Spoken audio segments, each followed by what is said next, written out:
Bismillah, elhamdülillah ve salatu ve selamu ala Resulillah amma ba'du. Esselamu aleyküm ve rahmetullahi ve berekatuhu. Muhterem aziz qarindoshlar, anglayotganinglar Muhammad ibn Sulayman Mag'ribiyning Jam'ul Fawaid min Jamil Usul ve Mecmu'uz Zawaid nomli kitobining 5-tomi. Biz miras bo'limida ketib boramiz, davomlashtiramiz. Azadgardining mirasiga ig'dorchilik qilish haqqi, mirasxo'ri yo'q kishi, payg'ambar sallallohu alayhi vasallamning mirasi va uningdan qolgan ba'zi narsalar. Muslimning rivoyatida Abu Hurayra radhiyallohu anhu mundaq deydi: Aisha radhiyallohu anha bir dedekni setib olib, azod qilmoqchi bo'ldi. Biroq dedekning egillari uning mirasiga ig'dorchilik qilish haqqini shart qilib turib oldi. Shuning bilan Aisha radhiyallohu anha ahvolni payg'ambar sallallohu alayhi vasallamga aytgan edi. Payg'ambar sallallohu alayhi vasallam bu shart seni u dedekni azod qilishdan to'sib qo'ymasin. Azodgardining mirasiga ig'dorchilik qilish haqqi uni azod qilgan kishining qo'lida bo'ladi dedi. İmam Malikning rivoyatida Abdul Malik ibn Abu Bakr ibn Abdurrahman ibn Aris ibn Hisham mundaq deydi: Dadam Abu Bakrning menga aytib berishicha, As ibn Hisham o'lib ketib, uning 3 o'g'li qoldi. Ulardan ikkisining dadasi bir, anasi bir, uchinchisining dadasi bir, anasi boshqa edi. Keyin dadasi bir, anasi bir o'g'illardan biri bir muncha mollarni va azodgarlarni qoldirib o'lib ketdi. Uning mollariga va azodgarlarning mirosiga ig'dorchilik qilish haqqiga qarindishi mirosxo'rlik qildi. Keyin u o'lib ketib, uning bir o'g'li va dadi bir qarindish qoldi. Shuning bilan uning o'g'li dadam ig'dorchilik qilgan mollarning va azodgarlarning mirosining hammasiga men ega bo'laman degan edi. Dadi bir qarindosh: "Unda qila olmaysan. Sen faqat molga mirosxo'rlik qilasan. Azodgarlarning mirosiga ig'dorchilik qilish haqqiga kelsak, sen uningga mirosxo'rlik qila olmaysan. Aytib baqa, navoda qarindishim bugun o'lib ketgan bo'lsa, men uningdan miros ola olmam dedi.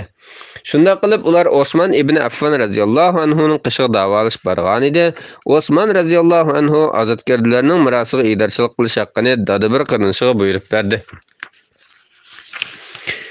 Darimining rivoyatida Ziyad ibn Maryam mundaq deydi: Bir ayol o'ziga oid bir qulini azod qilib etgan edi, keyin u ayol vafot bo'lib ketdi. Uning bir o'g'li va bir qarinishi bor edi. Shuningdan keyin u azodgardimi o'lib ketdi. Ondan eliq ayolning o'g'li bilan qarinishi azodgardining mirosi haqida payg'ambar sallallohu alayhi vasallamning qarinishiga kelgan edi.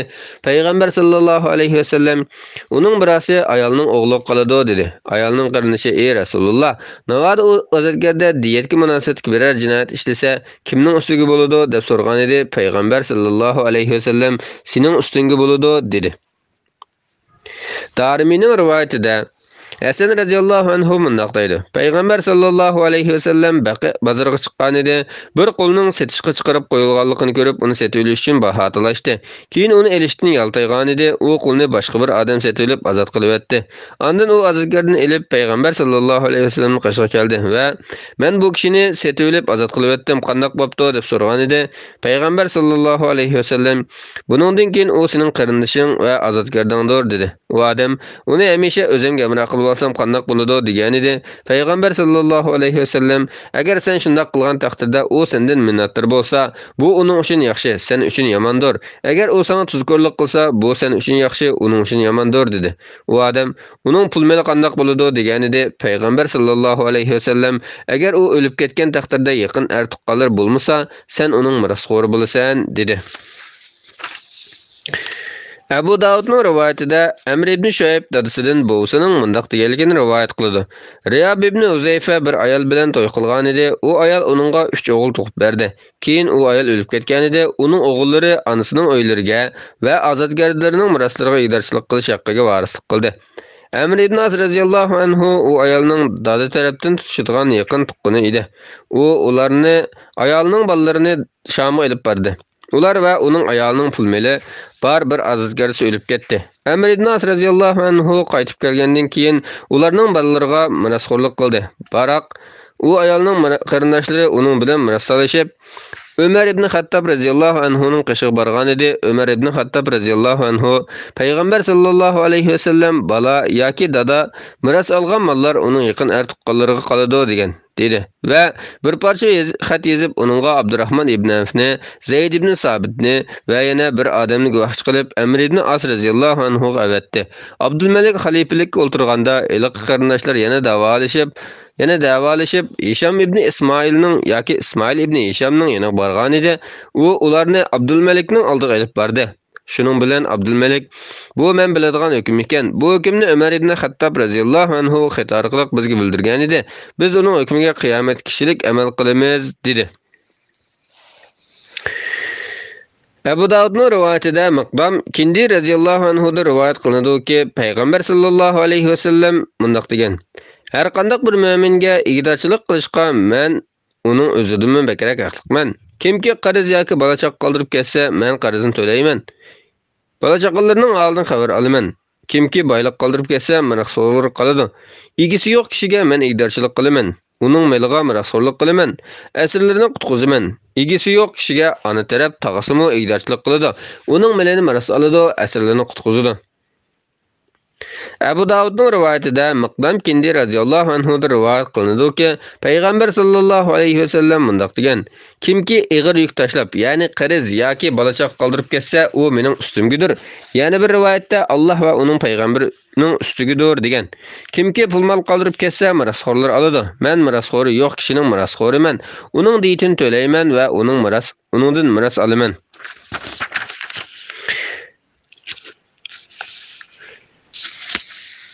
Abu Davudning rivoyatida Aisha radhiyallohu anha mundaq deydi: Payg'ambar sallallohu alayhi va sallamning bir azodkarisi o'lib ketgan edi. Uningdan bir qism pul-mol qolgan bo'lib, uning na biri bolasi, na biri do'sti yo'q edi. Shunga Payg'ambar sallallohu alayhi va sallam uning mirosini o'zining mahallasidan bir odamga berib o'tinglar dedi. Abu Davudning rivoyatida Tamim Dari radhiyallohu anhu da mundaq rivoyat qilinadi: Men, ey Rasululloh, musulmonlardan bir odamning qo'lida musulmon bo'lgan kishining nima qilish sunnatdir deb so'ragan edim. Payg'ambar sallallohu alayhi va sallam uning islomga kirishiga sababchi bo'lgan kishi uning hayoti va mamatidan afzaldir. Ya'ni islomga kirgan kishi islomga kirishiga sababchi bo'lgan kishini har jihatda o'zidan a'lo bilishi, yaxshilik qilishi, yaqindan yordamda bo'lishi, duo qilish kerak deb javob berdi.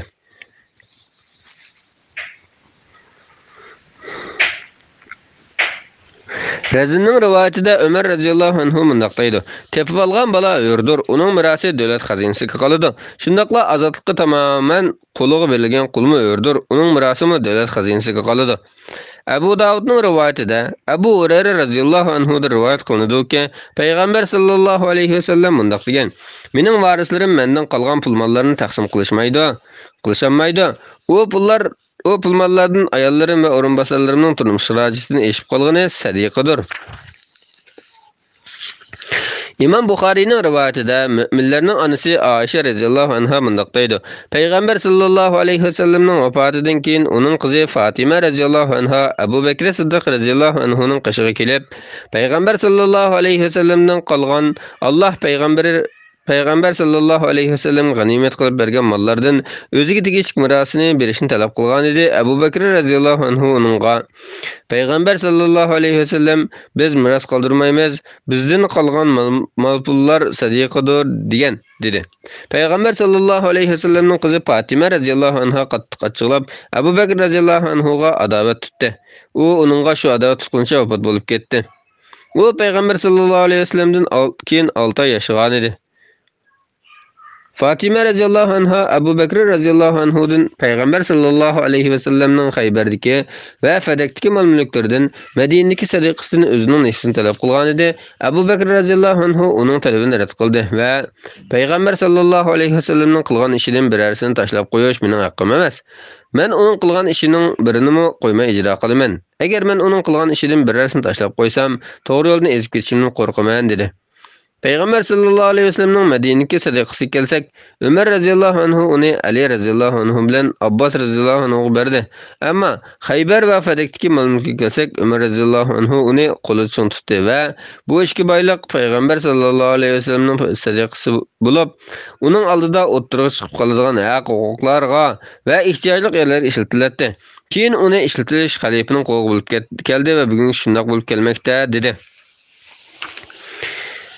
Ebu Davud'daki yeni bir rivayette Ebu Bekir radhiyallahu anhu mundaq degen. Peygamber sallallahu aleyhi ve sellem biz miras kaldırmaymiz. Bizden kalgan pul mallar sadiqadır. Muhammed'nin aile tavabatkiler bu maldan yani Allah'ın malından yeydi. Ularning qo'saqqa tushliqdan ortiq elish haqqi yo'q dedi. Ebu Davud'ning rivayetida Ebu Tufayl mundaq deydi. Fatima radhiyallahu anha Ebu Bekir radhiyallahu anhu'nun qishig'i kelib, Peygamber sallallahu aleyhi ve sellem'nin qilgan mirasini talab qilgan edi. Ebu Bekir radhiyallahu anhu men Peygamber sallallahu aleyhi ve sellem'nin Allah Taala birer peygamberga rizq bersa, bu rizq shu peygamberning o'rinbosari qoladi deganligini anglagan edim deb javob berdi. Buxariyning rivoyatida Aisha radhiyallahu anha mundaq deydi. Peygamber sallallahu aleyhi ve sellem vafot bo'lgandan keyin uning ayollari miros talab qilib, Osman radhiyallahu anhuni Abu Bakr radhiyallahu anhuning qishig'i avatmoqchi bo'lgan edi. Men Peygamber sallallahu aleyhi ve sellem biz miros qoldirmaymiz. Bizdan qolgan pul mollar sadiqadir demaganmi dedim. Abu Davudning rivoyatida Aisha radhiyallahu anha mundaq degan. Men o ayollarga sizlar Allohdan qo'rqmamsizlar? Peygamber sallallahu aleyhi ve sellem'ning biz miras qoldirmaymiz. Bizdan qolgan pul mollar sadiqadir. Bu mal Muhammedning oila tavobatlarining tasaddubiy ehtiyojlari va mehmonlar uchun ishlatiladi. Men o'lib ketsam, mendan keyin xalifalikning boshqarishida bo'ladi deganligini anglamaganmidinglar dedim. İmam Buxariyning rivoyatida Amr ibn Haris radhiyallahu anhu mundaq deydi. Peygamber sallallahu aleyhi ve sellem ne tilla, ne kumush, ne qul, ne dida qoldirmagan. U faqat o'zi minadigan oq qachirni, qurolini va Alloh yo'liga atab sadiq qilib o'tgan ziminni qoldirgan edi. İmam Buxariyning rivoyatida Abdul Aziz ibn Rufay mundaq deydi. Men Shaddad ibn Maqil bilan billa Ibn Abbas radhiyallahu anhumaning qishig'i kirgan edim. Shaddad ibn Maqil uningdan Peygamber sallallahu aleyhi ve sellem birer nas qoldirganmi deb so'rgan edi. Abdullah ibn Abbas radhiyallahu anhuma Peygamber sallallahu aleyhi ve sellem Kur'an'dan başqa hech narsa qoldirmagan deb javob berdi. Keyin biz Muhammad ibn Anafiyaning qishig'i ko'rib, uningdanmi bu savolni so'ragan edik. U Peygamber sallallahu aleyhi ve sellem Kur'an'dan başqa hech narsa qoldirmagan deb javob berdi. Tirmizining rivoyatida Jabir radhiyallahu anhu mundaq deydi. Peygamber sallallahu aleyhi ve sellem'ning Makka ga kirgan chog'dagi tug'i oq edi. Tirmizining rivoyatida Ibn Abbas radhiyallahu anhuma mundaq deydi. Peygamber sallallahu aleyhi ve sellem'ning bayrog'i qora, tug'i oq edi. Tirmizining rivoyatida Muhammad ibn Qasimning azatkarisi Yunus ibn Ubayd mundaq deydi. Muhammad ibn Qasim meni Bara ibn Azib radhiyallahu anhuning qishig'a Peygamber sallallahu aleyhi ve sellem'ning bayrog'ining qandoq ekanligini so'rg'il avatgan edi. Bara ibn Azib radhiyallahu anhu uning bayrog'ining rangi qora, shakli to'chchasi bo'lib, to'n tikilgan oq qora siziqli qiraqdan qilingan edi deb javob berdi. İmam Buxariyning rivoyatida Asim Ahval mundaq deydi. Men Peygamber sallallahu aleyhi ve sellem'ning suv ichadigan oyoqini Anas ibn Malik radhiyallahu anhuning qo'lida ko'rgan edim. U oyoq yerilib ketgan bo'lib, Anas radhiyallahu anhu uni kumush bilan qadab olgan ekan. U oyoq sap yog'ochdan kang qilib yasalgan bo'lib, Anas radhiyallahu anhu men bu oyoqda Peygamber sallallahu aleyhi ve sellem'ga nurg'un qatim suv bergan edim dedi. İbn Sirin mundaq deydi. U oyoqning temir halqasi bor edi. Anas radhiyallahu anhu uning o'rniga oltin yoki kumush halqa bekitmoqchi bo'ldi. Abu Talha radhiyallahu anhu uningga Peygamber sallallahu aleyhi ve sellem'ning yasatgan narsadan hech narsani o'zgartmagan dedi. Shuning bilan Anas radhiyallahu anhu uningga chaqilmadi. Razinning rivoyatida Abu Burda Aslami radhiyallahu anhu mundaq deydi. Abdullah ibn Salam menga Peygamber sallallahu aleyhi ve sellem suv ichgan oyoqda sana suv beraymi dedi. Shuning bilan men uningga agishib uyga bordim. U menga bir oyoq suv berdi. Keyin uningda talqon berdi. Ondan bu masjidda namoz o'qigan Peygamber sallallahu aleyhi ve sellem uning namoz o'qigan edi dedi. İmam Buxariyning rivoyatida Sahl ibn Said radhiyallohu anhu mundaq deydi. Bizning big'imizda payg'ambar sallallohu alayhi vasallamning Luhayf ismli bir e'tibori edi. Abu Abdullahning aytishicha, ba'zilar u otning ismi Luhayf edi degan. Shuning bilan miras bilim oxirlashdi. Inshaalloh jazo ijro qilish bo'limini keyingi qatimda o'qish boshlaymiz inshaalloh. Assalomu alaykum va rahmatullohi va barakatuh. Bismillah, alhamdulillah, ve salatu ve selamu ala Resulillah, amma ba'du. Assalamu alaykum ve rahmatullohi ve barakatuh. Aziz muhtaram qarindoshlar, anglayotganinglar Muhammad ibn Sulayman Mag'ribiyning Jam'ul Fawaid min Jamil Usul ve Majmu'uz Zawaid nomli kitobining 5-tomi jazo ijro qilish bo'limiga keldik. Davomlashtiramiz. Jazoni ijro qilish qirg'batlantirish, uni inovatsiz qilish, gunohini tilib olish, ogohlantirish jazosi berish qatorliqlar. Nasai'ning rivoyatida Abu Hurayra radhiyallohu anhu da rivoyat qilinadiki, payg'ambar sallallohu alayhi vasallam mundaq degan: Yer yuzida jazo ijro qilish simin ahli uchun ularga 30 kun tosh yoqqandan yaxshidir. Nasai'ning rivoyatida payg'ambar sallallohu alayhi vasallam 40 kun degan. İmam Buxariyning rivoyatida Nu'man ibn Bashir radhiyallohu anhudan rivoyat qilinadiki, payg'ambar sallallohu alayhi vasallam mundaq degan: Allohning belgilimalarini himoya qiluvchi, ya'ni yaxshi ishga buyurib, yomon ishdan to'squchi bilan uning xiloflik qiluvchining misoli shundoq bir odamlarning misoliga o'xshaydiki, ular kiyimiga chiqish uchun chek tashlaydi. Natijada ba'zilarga kiyimining ust tarafida o'ltiradigan chek chiqsa, yana ba'zilarga to'van tarafida o'ltiradigan chek chiqadi. Tovan tarafida o'ltirganlar ussiganda ust tarafda o'ltirganlarning yenidan o'tishga to'g'ri keldi va agar biz pastdan kiyimini teshib, suvni shu yerdan olgan bo'lsak edik, ust tarafimizda o'ltirganlarga aziyat bermagan bo'lardik, deydi. Navada ust tarafda o'ltirganlar ularni qilmoqchi bo'lgan ishidan to'simasa, hammasi biroqla suvga g'arq bo'lib ketadi. Agar ust tarafda o'ltirganlar tovan tarafda o'ltirganlarning qo'llarini tutib olsa, bularmi suvga g'arq bo'lishdan birga qutulib qoladi. İmam Malikning rivoyatida Zayd ibn Aslam mundaq deydi: Payg'ambar sallallohu alayhi vasallamning zamonida bir odam zina qilganligini o'zligidan iqror qildi. Shuning bilan payg'ambar sallallohu alayhi vasallam uni urish uchun qamchi keltirishga buyurgan edi. Ufurab uzilib ketgan bir qamchi keltirildi. Payg'ambar sallallohu alayhi vasallam buningda yaxshiroq qamchi keltirilsin degan edi. Öğrümleri hiç üzülmegen yepyeni bir qamchi keltirildi. Payg'ambar sallallohu alayhi vasallam buningdan sal yaxshiroq qamchi keltirilsin degan edi. Ularga ishiltilib, xeli yumshab qolgan bir qamchi keltirildi. Payg'ambar sallallohu alayhi vasallam bu qamchi bilan el odamni urishga buyruq qilgan edi. U odamga darrov urildi. Ondan payg'ambar sallallohu alayhi vasallam: "Ey xaloyiq, Alloh cheklagan ishlarda yanilgan vaqtinglar pishib ketildi. Kimki bu meynat ishlardan birini qilib salsa, Allohning yo'shirishi bilan yo'shirsin. Kimki bizga gunohini oshkorlasa, biz uningga Allohning kitobi bo'yicha jazo ijro qilamiz", dedi. Abu Davudning rivoyatida Aisha radhiyallohu anhadan rivoyat qilinadiki, payg'ambar sallallohu alayhi vasallam mundaq degan: Aranglardagi axloqli kishilarning jazo keladigan xatoliklardan boshqa xatoliklarni afv qilinglar. Nasai'ning rivoyatida Abdullah ibn Amr radhiyallohu anhudan rivoyat qilinadiki, payg'ambar sallallohu alayhi vasallam mundaq degan: Aranglardagi jazo ijro qilinadigan jinoyatlarni o'zaro afv qilinglar, ammo mening oldimga kelgan jazoni ijro qilish vojib bo'lib qoladi. Abu Davudning rivoyatida Yahya ibn Rashid mundaq deydi: Biz Abdullah ibn Umar radhiyallohu anhumani saqlab o'ltiratdik. U yanimizga chiqib o'ltirdi va mundaq dedi: Men payg'ambar sallallohu alayhi vasallamning kimning shafaati Alloh bekitgan jazolardan uningga kelgan biror jazoni ijro qilishni to'sib qoladi ekan, Allohning amriga qarshi chiqqan bo'ladi. Kimki bir nohaq ishda uning nohaq ekanligini bilib turib jidallashidi ekan, uningdan qo'lini tortmoqcha Allohning g'azab ishida bo'ladi. Kimki bir mu'minni uningda yo'q narsa bilan qaralaydi ekan, uni qaralashdan talto'kis qutulmoqcha, ya'ni tavba qilmoqcha yoki shu mu'min bilan halollashmoqcha, Alloh uni jahannamning qon yeringlaridan paydo bo'lgan patqoqlarga patirdi deganligini anglagan edim.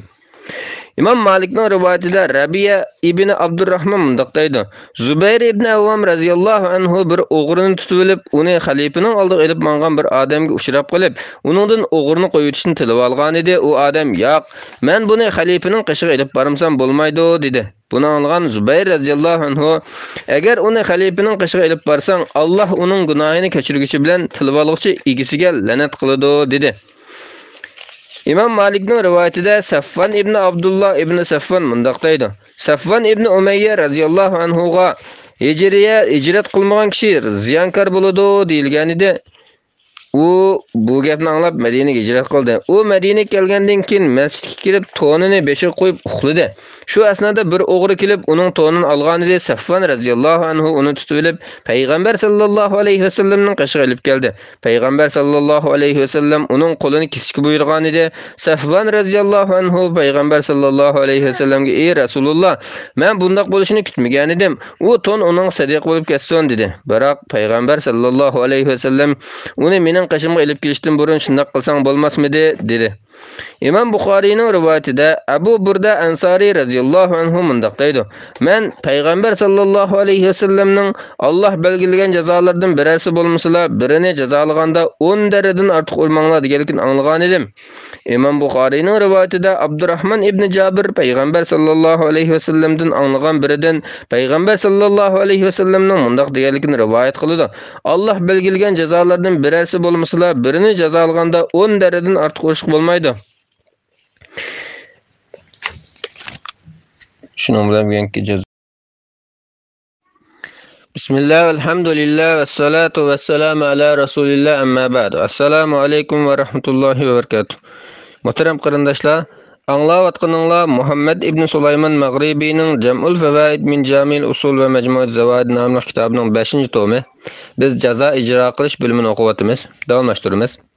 Adam o'ltirganning gunohi, odam o'ltirishni yo'lliq qiladigan omillar va o'zini o'ltirib olish. İmam Buxoriyning rivoyatida İbn Ömer radhiyallohu anhumadan rivoyat qilinadiki, payg'ambar sallallohu alayhi vasallam mundaq degan: "Mu'min odam harom qon to'kmaganlar bo'lsa, diniy ishlarida hamisha kengchilik ichida bo'ladi." Abu Davudning rivoyatida Abu Darda radhiyallohu anhu mundaq deydi: "Men payg'ambar sallallohu alayhi vasallamning Alloh har qanday gunohni mag'firat qiladi, faqat mushrik holatda o'lgan kishini yoki bir mu'minni qasdan o'ltirib o'tgan mu'minning gunohini mag'firat qilmaydi" deganligini anglagan edim. Abu Davudning rivoyatida Ubada ibn Samit radhiyallohu anhu dan rivoyat qilinadiki, payg'ambar sallallohu alayhi vasallam mundaq degan: "Kimki bir mu'minni nahaq o'ltirib etsa, Alloh uning na farz amalini, na nafl amalini qabul qilmaydi." Nasaining rivoyatida Abdullah ibn Burayda dadasidan payg'ambar sallallohu alayhi vasallamning mundaq deganligini rivoyat qiladi: "Bir mu'minni o'ltirish Allohning dargohida butun dunyoni yo'q qilib o'tgandan cho'ng gunohdir." Tirmizining rivoyatida Abu Said Xudri radhiyallohu anhu bilan Abu Hurayra radhiyallohu anhu dan rivoyat qilinadiki, payg'ambar sallallohu alayhi vasallam mundaq degan: "Bir mu'minning qinini to'kishga butun osmon ahli bilan zamin ahli shirik bo'lgan taqdirdimi, albatta Alloh ularning hammasini do'zaxga dumshirgan bo'ladi." Abu Davudning rivoyatida Abu Hurayra radhiyallohu anhu dan rivoyat qilinadiki, payg'ambar sallallohu alayhi vasallam mundaq degan: "Iymon aldab odam o'ltirishga xotim bergan bo'lib, mu'min aldab odam o'ltirmaydi." İmam Buxoriyning rivoyatida Abdullah ibn Mas'ud radhiyallohu anhu dan rivoyat qilinadiki, payg'ambar sallallohu alayhi vasallam mundaq degan: "Qandaq bir odam nahaq odam o'ltirilsa, Adam alayhissalomning tunji odam o'ltirgan o'g'liga bir kishilik gunoh yuklanadi. Chunki u odam o'ltirishni tunji bo'lib boshlab bergan kishidir." Nasaining rivoyatida Abdullah ibn Mas'ud radhiyallohu anhu dan rivoyat qilinadiki, payg'ambar sallallohu alayhi vasallam mundaq degan: "Qiyomat kuni bir odam yana bir odamning qo'lidan tutquni kelib, "Ey Parvardigorim, bu odam meni o'ltirib etdi" deydi. Shuning bilan Alloh uningdan "Uni nimishqa o'ltirib etding?" deb so'rasa, u "Ey Alloh, butun izzatning senga mansub bo'lishi uchun o'ltirib etdim" deb javob berdi. Ondan Alloh "Butun izzat haqiqatan menga mansubdir" deydi. Undan keyin yana bir odam boshqa bir odamning qo'lidan tutqunish kelib, "Ey Parvardigorim, bu odam meni o'ltiribdi" deydi. Allah onundan "Buni nimishqa o'ltiribding?" deb so'rasa, u "Bütün izzatning paloniga mansub bo'lish uchun o'ltiribdim" deb javob berdi. Ondan Allah "Izzat hargizmi paloniga mansub emas" deydi. Natijada qotillik gunohini e'tirof qiladi. İmam Buxariyning rivoyatida Miqdad ibn Amr Kindi radhiyallohu anhu payg'ambar sallallohu alayhi va sallamdan "Ey Rasululloh, aytib baqqinchi, navoda men kafirlardan biror odam uchrab qilib, ikkimiz urushib qolsak, u bir qo'limni qilich bilan chep uzitib, ondan bir tut daraxtning dalsiga o'tib, Allohga taslim bo'ldim" desa, u bu so'zni qilgandan keyinmi men uni o'ltiramdim deb so'ragan edi. Payg'ambar sallallohu alayhi va sallam uni o'ltirmaysan deb javob berdi. Miqdad radhiyallohu anhu "Ey Rasululloh, u bir qo'limni chapayotgandan keyin shundoq desichu" degan edi. Payg'ambar sallallohu alayhi va sallam "Uni o'ltirmaysan. Agar sen uni o'ltirvassang, u sening uni o'ltirishdan burungi o'rningga tushidi. Sen uning u so'zni qilishdan burungi o'rniga tushib qolasan" dedi. Abu Davudning rivoyatida Furat ibn Ayyan Abu Sufyanning shpiyonligini qilganligi uchun payg'ambar sallallohu alayhi va sallam uni o'ltirishga buyruq chiqardi. Furat ibn Ayyan ansarilardan bir odamning ittifoqdoshi bo'lib, bir kuni u halqasimon shaklda o'ltirgan ansarilarning yoniga kelib, "Men musulmon bo'ldim" degan edi. Ansarilardan bir odam, "Ey Rasululloh, Furat ibn Ayyan o'zining musulmon bo'lganligini aytayotdi" dedi. Shuning bilan payg'ambar sallallohu alayhi va sallam, "Sizlardan bir muncha kishilar borki, biz ularning iymoniga topshiramiz. Furat ibn Ayyan shulardan biridir" dedi. İmam Müslimning rivoyatida Abdullah ibn Mas'ud radhiyallohu anhu da rivoyat qilinadiki, payg'ambar sallallohu alayhi va sallam mundaq degan: "Bir Allohdan boshqa hech ilohning yo'qligiga, mening Allohning payg'ambar ekanligimga guvohlik beradigan har qanday bir musulmonning qonini to'kish halol emas. Faqat to'y qilgandan keyin zina qilgan kishi, nahaq odam o'ltirgan kishi va dinini tashlab musulmon jamoatidan ayrilgan kishidan iborat 3 turli kishining qonini to'kish halol." İmam Ahmedning rivoyatida Marsad ibn Abdullah payg'ambar sallallohu alayhi va sallamning sahobalaridan bir odamning mundaq deganligini rivoyat qiladi. Payg'ambar sallallohu alayhi va sallamdan odam o'ltirguchi va odam o'ltirishga buyurg'uchining gunohi haqida so'ralgan edi. Do'zax o'ti 70 yassiga taqsim qilingan bo'lib, odam o'ltirishga buyurg'uchiga 69 yassi, qotilga faqat 1 yassi taqsim bo'ladi dedi. Tabaranining Al-Kabirdagi rivoyatida Abu Darda radhiyallohu anhu da rivoyat qilinadiki, payg'ambar sallallohu alayhi va sallam mundaq degan: "Qiyomat kuni odam o'ltirguchi bilan o'ltirilguchi keltiriladi. Ondan o'ltirilguchi: "Ey Parvardigorim, bu odamdan so'rab baqqin, u meni nimishqa o'ltiribdi" deydi. Qotil: "Ey Parvardigorim, bu odam meni o'zini o'ltirishga buyurgan edi" deydi. Shuning bilan har ikkilisi qo'llaridan tutilib do'zaxga birga tashlanadi.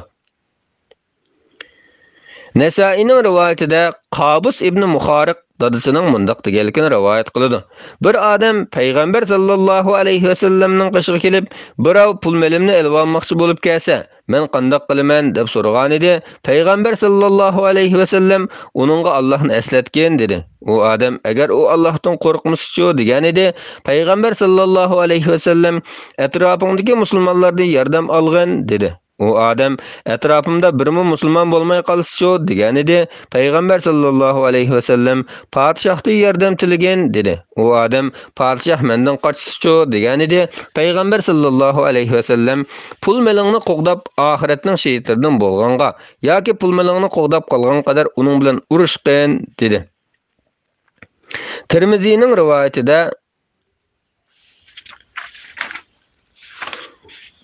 o'zayibgan. İmam Buxariyning rivoyatida Abu Hurayra radhiyallohu anhu da rivoyat qilinadiki, payg'ambar sallallohu alayhi va sallam mundaq degan: "Kimki o'zini tog'dan tashlab o'ltirib oladigan, jahannam o'tida manguga o'zini tashlab azoblanadi. Kimki zahar ichib o'lib oladigan, bir qo'lida zahar tutgan holatda jahannam o'tida manguga zahar ichib azoblanadi. Kimki o'zini tumir asob bilan o'ltirib oladigan, jahannam o'tida shu tumir asobni qo'rsiqqa tiqib manguga azoblanadi." İmam Buxariyning rivoyatida Abu Hurayra radhiyallohu anhudan rivoyat qilinadiki, Payg'ambar sallallohu alayhi va sallam mundaq degan: Kimki o'zini bo'g'ib o'ltirib oladigan, dozoqda o'zini bo'g'ib azoblanadi. Kimki o'ziga biror asbobni tiqib o'lib oladigan, dozoqda o'ziga shu asbobni tiqib azoblanadi. İmam Buxariyning rivoyatida Hasan Basri mundaq deydi: Jundub radhiyallohu anhu mushu masjidda, ya'ni Basra masjidida bizga bir hadis so'zlab bergan edi. Biz uni texi unutib qolmadik. Jundub radhiyallohu anhuning Payg'ambar sallallohu alayhi va sallamning nomidan yolg'on gap qilishi hargiz mumkin emas. Uning aytib berishicha, yarador bir odam o'zini o'ltirib olgan ekan. Allah Taala bu bandam mening oldimga kelishga aldirab ketib o'zini o'ltirib opti. Men uningga jannatni harom qildim dedi. Muslimdagi yana bir rivoyatda Hasan Basri mundaq deydi: Sizlardan ilgari o'tganlardan bir odamga ko'ydirga chiqib qolgan ekan. U bu ko'ydirga azobiga chiday olmay, o'qdonidan bir tal o'qdonni sug'urib olib, ko'ydirgini teshib o'tibdi. Natijada u tex qon chiqmasdan o'lib ketibdi. Shuning bilan Parvardigoringlar, men uningga jannatni harom qildim debdi. Hasan Basri so'zini davom qilgan holda qo'li bilan mushu masjidni ko'rsatib turib mundaq deydi: Allohning nomi bilan qasamki, menga bu hadisni Jundub radhiyallohu anhu mushu masjidda Payg'ambar sallallohu alayhi va sallamning nomidan so'zlab bergan. İmam Buxariyning rivoyatida Sahl ibn Said Saidi radhiyallohu anhudan rivoyat qilinadiki, Payg'ambar sallallohu alayhi va sallam jang maydonida mushriklar bilan qattiq elishdi va bir kunlik urushdan keyin Payg'ambar sallallohu alayhi va sallam mushriklarni o'z o'rinlariga qaytishdi. Payg'ambar sallallohu alayhi va sallamning sahobalaridan biri shunday shiddatli urush qildiki, dushman sepidan yiroqda turgan yoki ayrilib qolganlarni qo'g'lab yurib, kallasini tenidan judo qildi. Sahobalardan biri "Bugun hech qaysimiz falon kishidek jasorat bilan urush qilmadik" degan edi. Buni anglagan Payg'ambar sallallohu alayhi va sallam bilib qo'yinglarki, u kishi dozoqqa kirdi dedi. İmam Buxariyning yana bir rivoyatida mundaq deyilgan: Sahobalar o'z aralarida agar bu odam dozoqqa kirdigan bo'lsa, bizlardan kimmi jannatga kirar deyishdi. Shuning bilan aradan biraylan, men buning keynida yurib, nima ish qildig'ini ko'rsatib boqay dedi. U odam o'zining ko'rganlarini anlatib mundaq deydi: Men uning keynidan xuddi soydek agishib yurdim. U yugursa, men yugurdim. Astimangsa, astimangdim. Ko'p o'tmay u yaralandi va og'ir qazoga chidamay, qilichining dastisini yerga qo'yib, puchini ko'ksiga taqadi va qilichiga artildida o'zini o'ltirib oldi. Uni ko'rsatib yurgan odam Payg'ambar sallallohu alayhi va sallamning yoniga kelib, "Men sening haqiqatan Allohning payg'ambar ekanligingga qaytadan guvohlik beraman" dedi. Payg'ambar sallallohu alayhi va sallam "Sana nima ish bo'ldi?" deb so'ragan edi. U odam bo'lgan voqeani aytib berdi. Shuning bilan Payg'ambar sallallohu alayhi va sallam ba'zilar ko'rinishda xuddi jannatga kirdigandek amallarni qiladi. Amaliyotda ular dozoqqa kirdi. Yana ba'zilar ko'rinishda xuddi dozoqqa kirdigandek amallar bilan shug'ullanadi, lekin ular jannatga kirdiganlar qatoridandir dedi. İmam Buxoriydagi yana bir rivoyatda mundaq deyilgan: Amallarning yaxshi yoki yomon bo'lishi xotimasiga, ya'ni oxirga bog'liqdir. İmam Muslimning rivoyatida Jabir radhiyallohu anhudan mundaq rivoyat qilinadi: Tufayl ibn Amr radhiyallohu anhu Payg'ambar sallallohu alayhi va sallamning yoniga kelib, "Ey Rasululloh, seni butun kuchi bilan qo'g'daydigan navkarlar bo'lgan mustahkam qal'aga ketishni xohlamsan?" deb so'radi. Tufayl Davs qabilasidan bo'lib, bu qabilaning jahiliyat davridan qolgan bir qal'asi bor edi. Tufayl Payg'ambar sallallohu alayhi va sallamni shu yerga elib ketib, uni o'zlari qo'g'dimoqchi bo'lgan edi.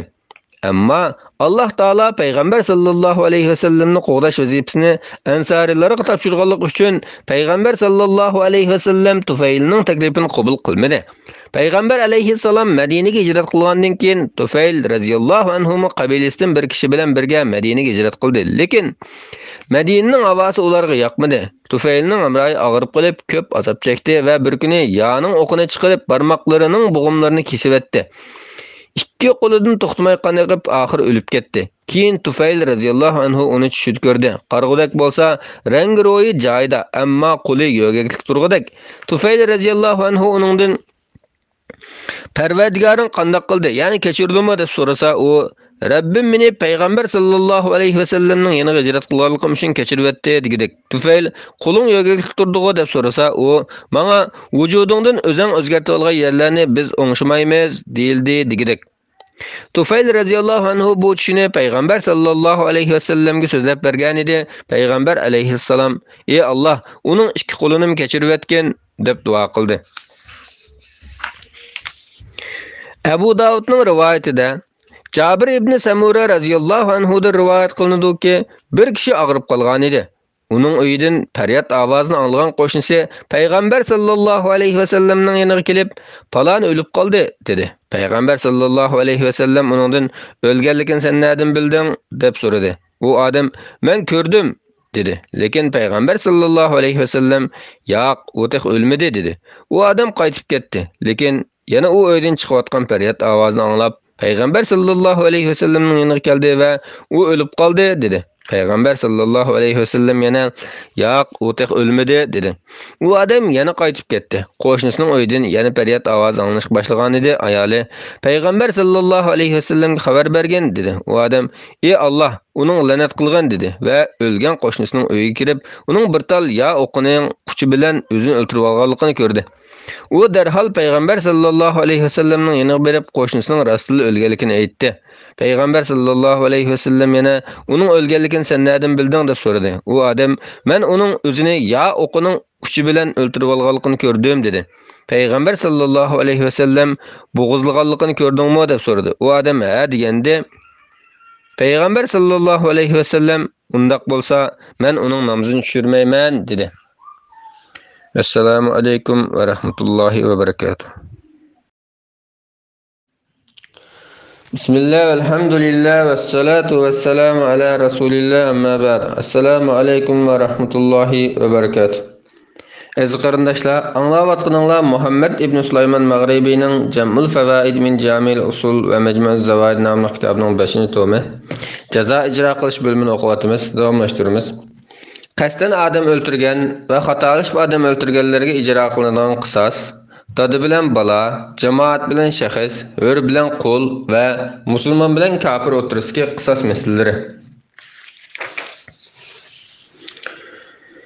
Nasaining rivoyatida Ibn Abbos radhiyallohu anhu mundaq deydi: Bani Isroilda qissoslar bor bo'lib, diyat elish yo'q edi. Alloh taolo bu ummatga rahmat qilib va yukini yengillatib, buni oyatni nozil qildi. O'ltirilganlar uchun qisos elish sizlarga farz qilindi. Hur odam uchun hur odamdan, qul uchun quldan, ayol uchun ayoldan qisos elinadi. Qotil uchun diniy qarindosh tarafidan bir narsa kechirim qilinsa, ya'ni o'ltirilguchining egisi qotildan diyat olishga rozi bo'lib, qisos elishdan voz kechsa, u jinoyatchidan diyatni chiroyli talab qilishi lozim. Jinoyatchimi diyatni yaxshilikcha, ya'ni kechiktirmasdan, kamaytirib etmasdan to'liq berishi lozim. Bu hukm Parvardigoringlar tarafidan sizlarga berilgan yenilikdir va rahmatdir.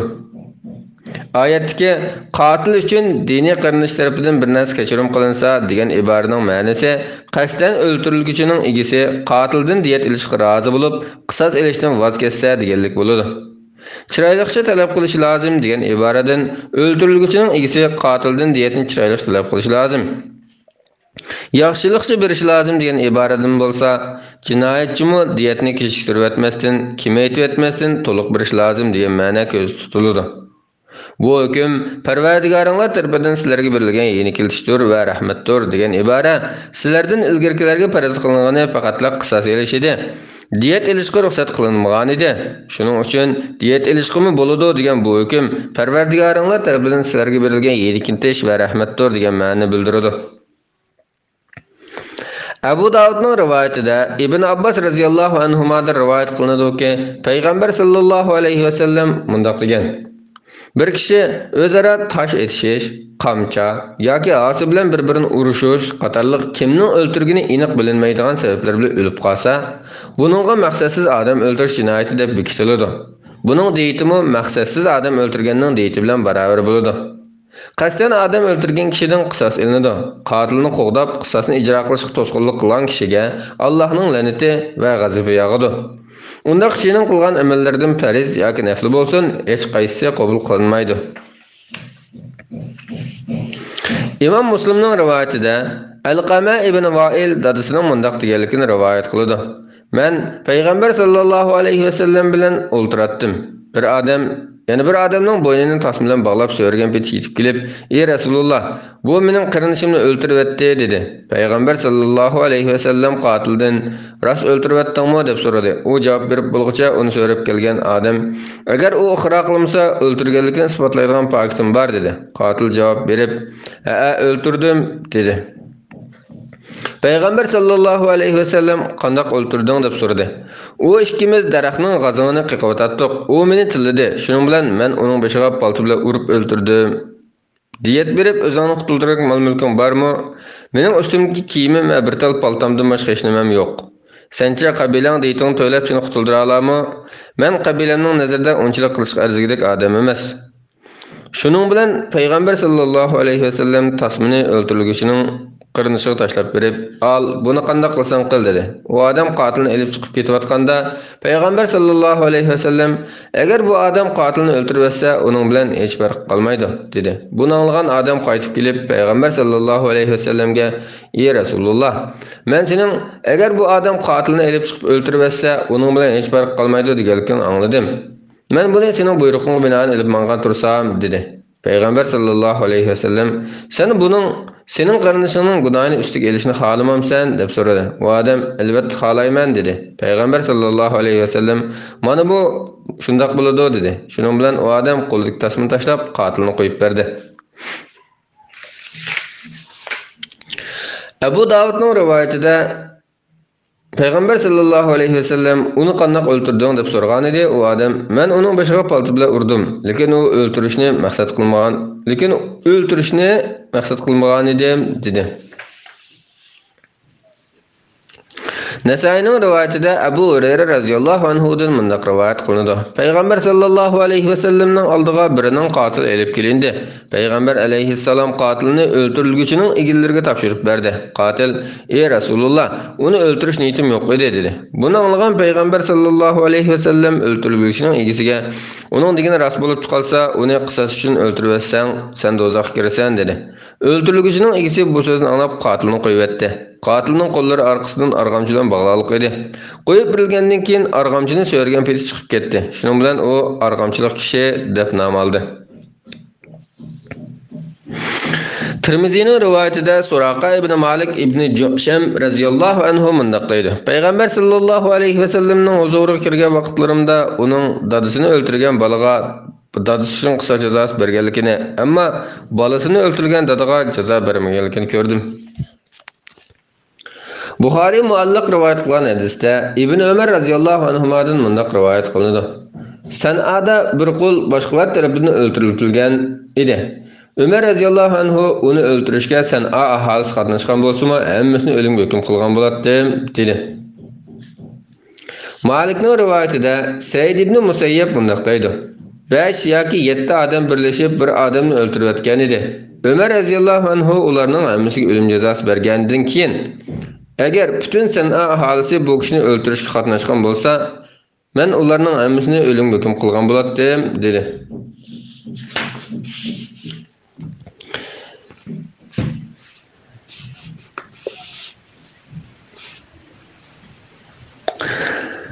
Tirmizining rivoyatida Abu Juhayfa mundaq deydi. "Men Ali radhiyallohu anhudan ey mo'minlarning amri, sizlarda, ya'ni Peygamber sallallahu aleyhi ve sellemning jamoatida qog'ozga yozib qoldirilgan, lekin Qur'onda zikr qilinmagan biror hukm bormi deb so'ragandim. U yer ostidagi danni yargan, ya'ni uningdagi o'simlikni undirgan va insonga jon ato qilgan Allohning nomi bilan qasamki, bizda Allohning bizga Qur'onda zikr qilinganlarni tushunish uchun baxshatgan aql bilan bu varaqchilardan boshqa bir narsa yo'q" dedi.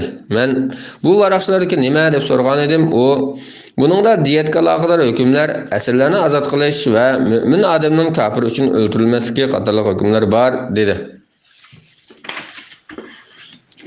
Nasai'ning rivoyatida Qays ibn Ubada mundaq deydi.